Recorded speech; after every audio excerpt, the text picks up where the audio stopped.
consultora aqui do Núcleo Telesaúde de Santa Catarina. Trabalho com práticas integrativas e complementares e também respondo perguntas de assistência farmacêutica. Então, primeiramente, eu quero agradecer as meninas do Planalto Norte, da Câmara Técnica. Eu não sei se elas estão presentes aí hoje, não consegui olhar todo o bate-papo. Mas foi então pelas perguntas de vocês que a gente se motivou a estar realizando esse trabalho de hoje, né? Só para dar uma apresentação do que a gente vai fazer, eu vou falar inicialmente de uma forma mais genérica sobre as plantas da Rename, fazendo uma apresentação, falando um pouquinho sobre financiamento, sobre em que bloco da assistência farmacêutica que os fitoterápicos estão incluídos na Rename, e vou falar especificamente de 2 fitoterápicos que estão na lista. Então a gente vai falar dos outros fitoterápicos em outras webs. Provavelmente vamos fazer 3 webs, né? Então vamos fazer a divisão para estar falando um pouquinho em cada uma, né? Não ficar cansativo nem maçante, que possa ter espaço para vocês perguntarem, né? E espaço para a gente, se eu não souber responder tudo aqui também para vocês perguntarem por teleconferência. Então, abrindo um pouquinho, falando sobre o histórico das relações de medicamentos essenciais no Brasil. Então, o Brasil elabora listas oficiais de medicamentos desde 1964. E hoje, atualmente, o Departamento de Assistência Farmacêutica e Insumos Estratégicos coordena a Comissão Técnica e Multidisciplinar de Atualização da Rename, que revisa e publica, então, esse documento de 2 em 2 anos. Com a publicação do Decreto 7.508 em 2011, essa relação então, ela passa a ser compreendida como um instrumento de acesso universal e igualitário de medicamentos. Então, nessa visão ampliada, visando garantir a integralidade da atenção, além dos medicamentos comuns, que já estavam listados na Rename, foram incluídos na 8ª edição do ano de 2013, 12 fitoterápicos e mais algumas matrizes homeopáticas, então, para ampliar o leque de opções terapêuticas na atenção básica.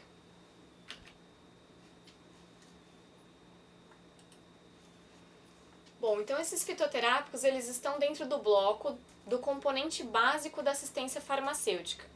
E para eles serem obtidos, para que vocês tenham acesso à compra dessas medicações, primeiro tem que haver uma pactuação entre gestores estaduais e municipais.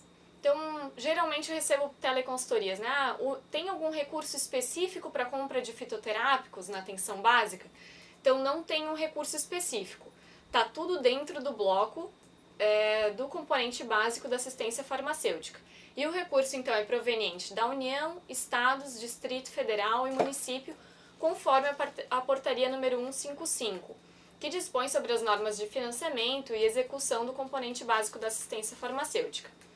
Então, com relação a essa contribuição, tanto os medicamentos fitoterápicos quanto os medicamentos comuns, então a contribuição é de 5,10 por habitante ano da União, 2,36 de contribuição dos estados e 2,36 de contribuição dos municípios por habitante por ano.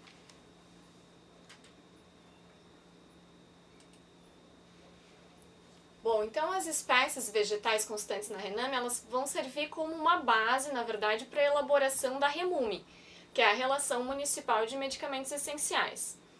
E todos esses fitoterápicos que estão listados na Rename possuem evidências de segurança e eficácia para indicação informada na relação.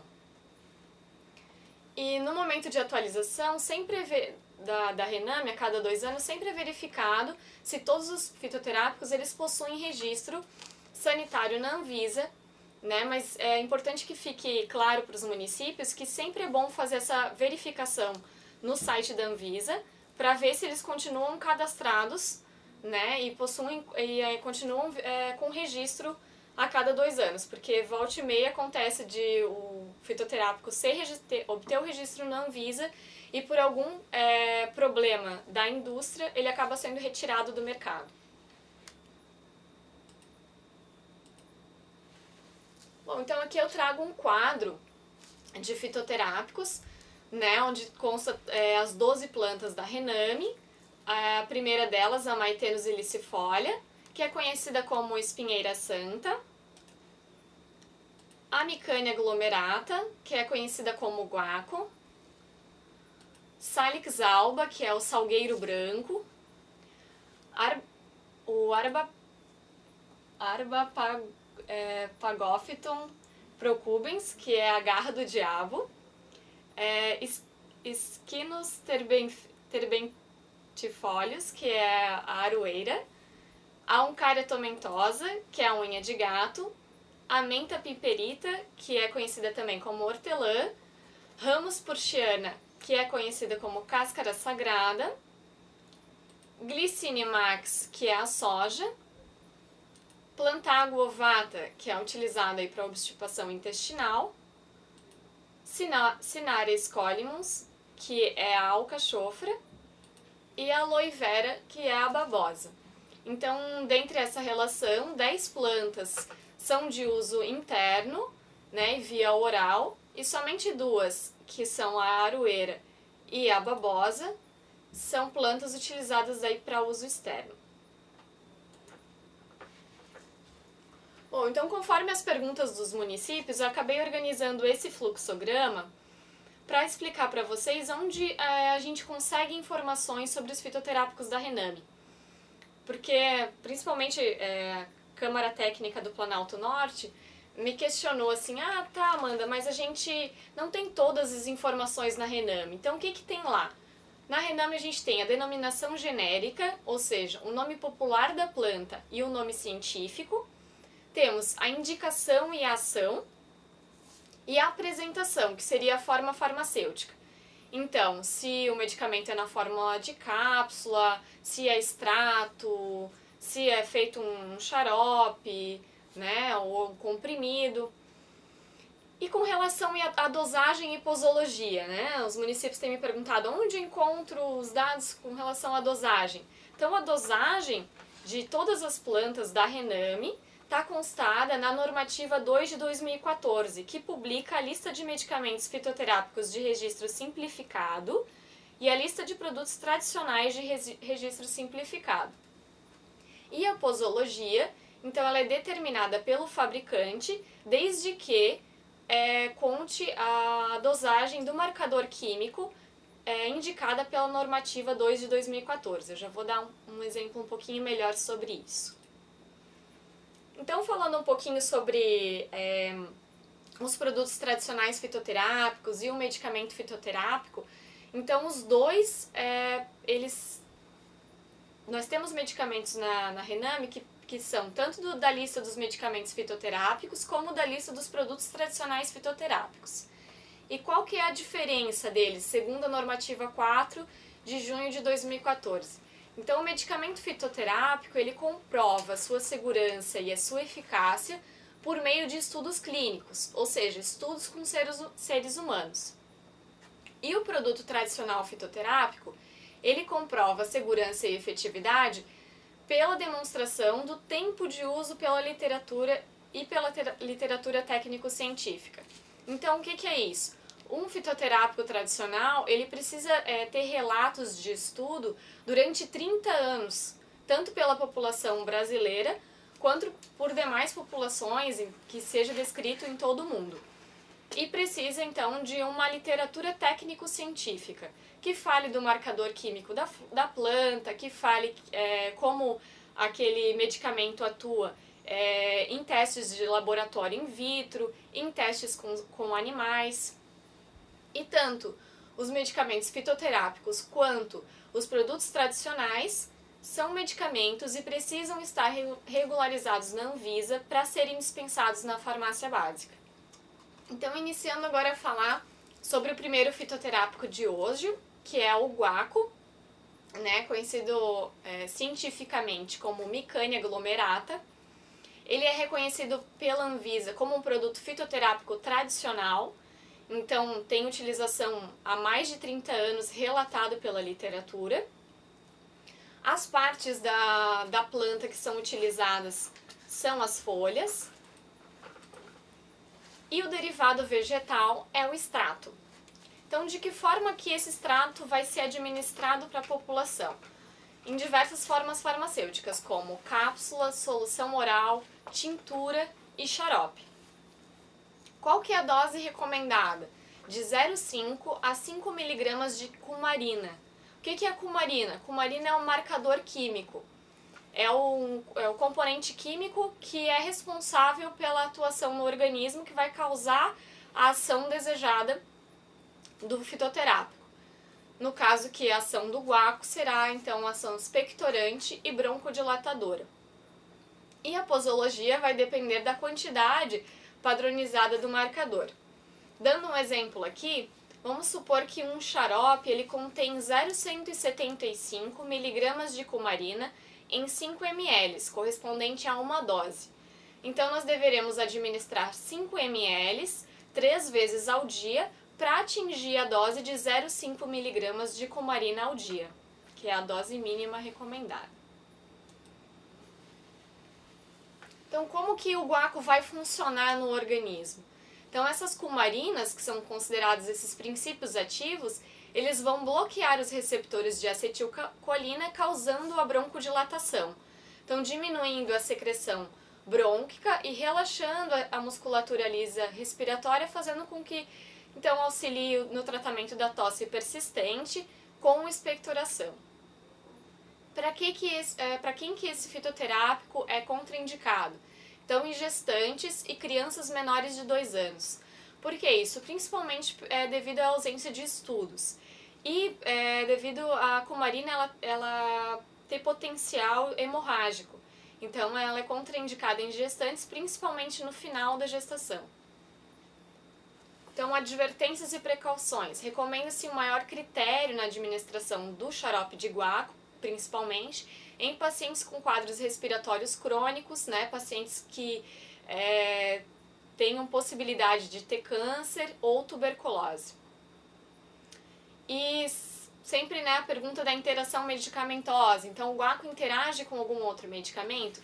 Ele não deve ser empregado simultaneamente com anticoagulantes, né, tipo a varfarina, pois as cumarinas, então, elas podem potencializar seus efeitos e antagonizar os efeitos da vitamina D.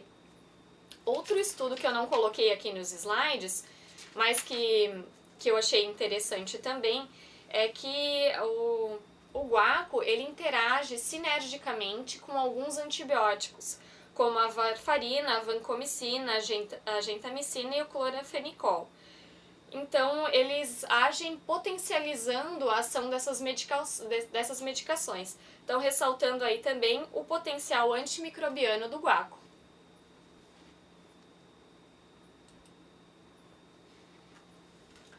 O próximo fitoterápico que a gente vai falar é a espinheira santa, né? O nome científico colocado na Rhinamia maitenus officinalis MAB. Também é um fitoterápico reconhecido pela Anvisa como um produto fitoterápico tradicional. As partes da espinheira santa utilizadas são as folhas e o derivado vegetal também é o extrato. Só que agora ele vai ser disponibilizado na forma farmacêutica de cápsula, emulsão, solução oral e tintura.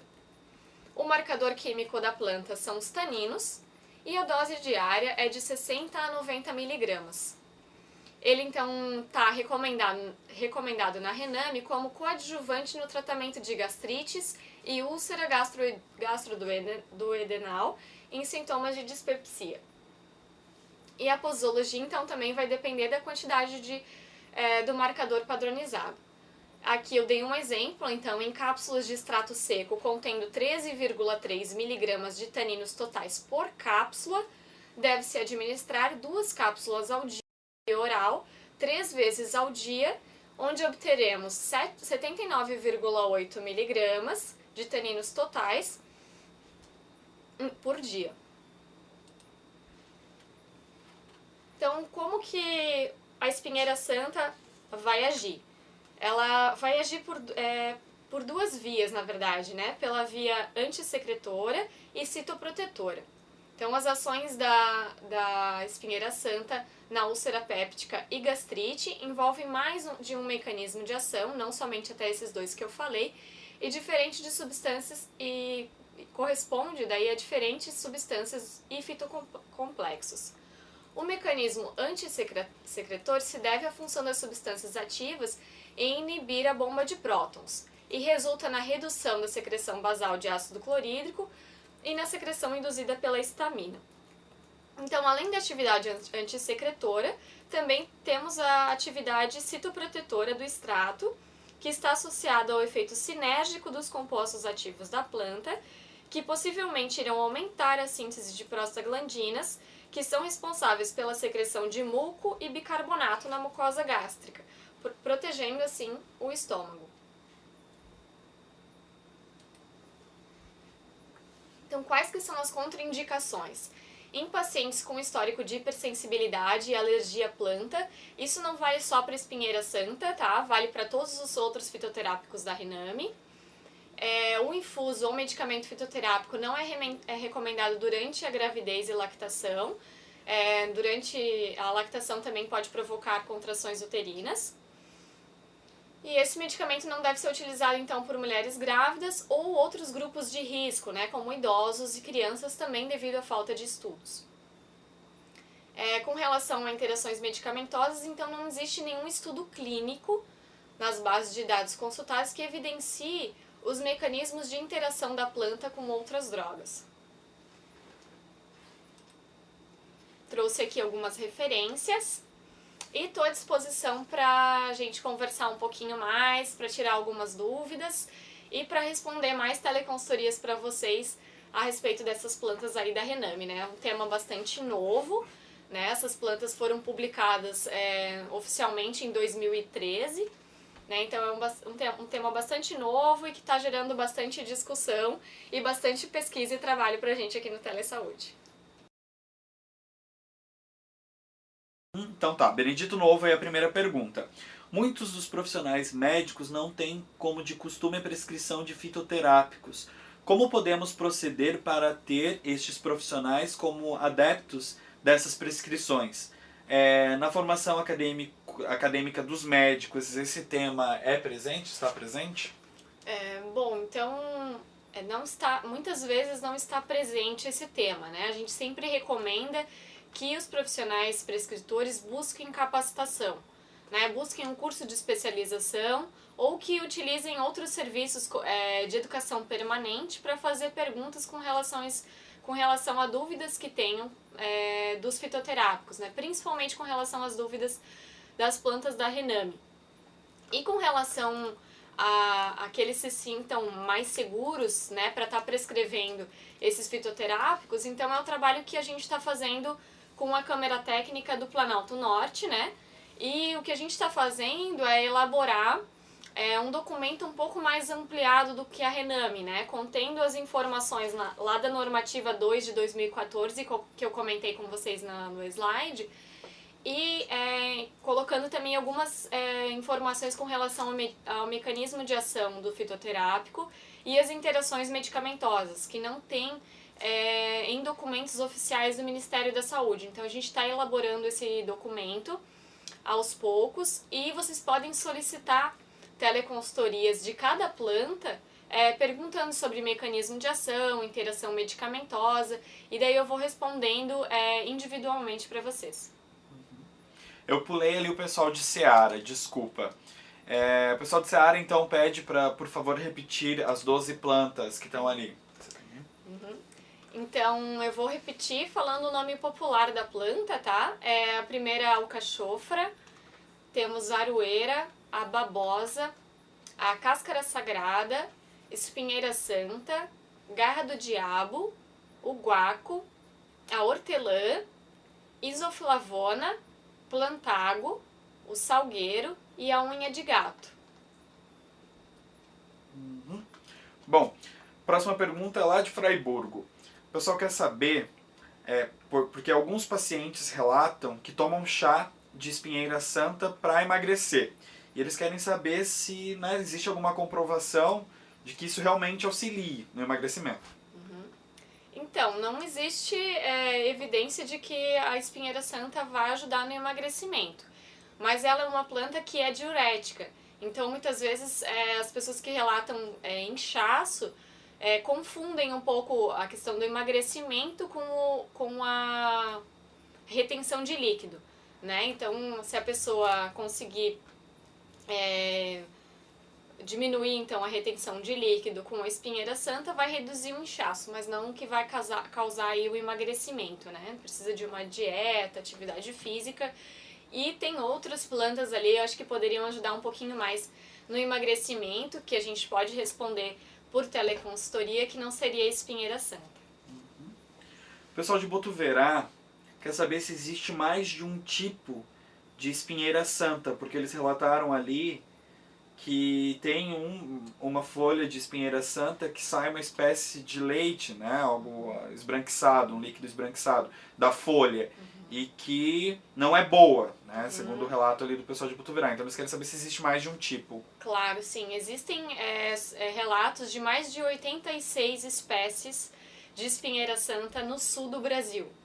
Então, são muitas espécies, né? E você tem razão, né? Essa espécie que você está falando, eu não sei identificar agora no momento qual que é a espécie dessa que sai o leite, mas todas essas plantas que sai essa resina da folha, elas têm propriedades tóxicas, então não é recomendado estar fazendo a ingestão dessa folha. Se vocês quiserem procurar a planta mais conhecida na região é Maitenus ilicifolia, tá? A espécie mais recomendada para vocês estarem utilizando. O pessoal de caçador quer saber qual é a principal indicação da garra do diabo. Para que ela é indicada? Então, a garra do diabo é para o tratamento lombar, né? Baixa e aguda, e também é coadjuvante nos casos de osteoartrite. Apresenta, então, a principal ação dela é anti-inflamatória. Anti-inflamatória, então, a garra do diabo. Bom, o pessoal de Uruçanga quer saber quais são os chás que podemos indicar para gestantes. Então, essa é a última web que eu fiz é de plantas na gestação. Então, eu vou deixar essa pergunta aí no mistério para vocês descobrirem assistindo a web de plantas na gestação, tá, pessoal? Bom, temos dúvida de Seara.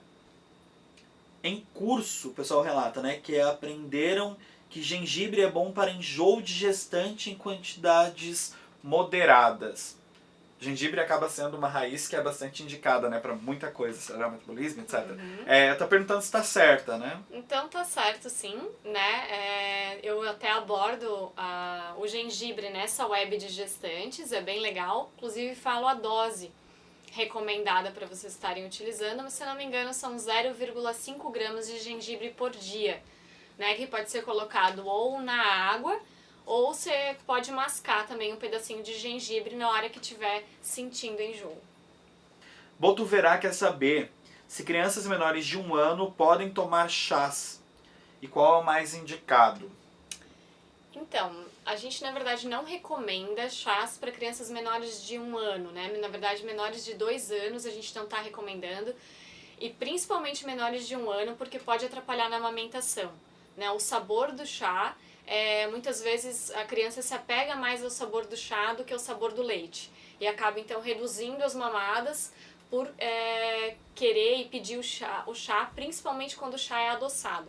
Então o chá deve ser utilizado em crianças menores de 1 ano, não é proibido, né? Depende do chá, eu acho que depende do caso, mas principalmente sem açúcar e em casos principalmente ali de doenças comuns na infância, né? Uma gripe ou um resfriado. Bom,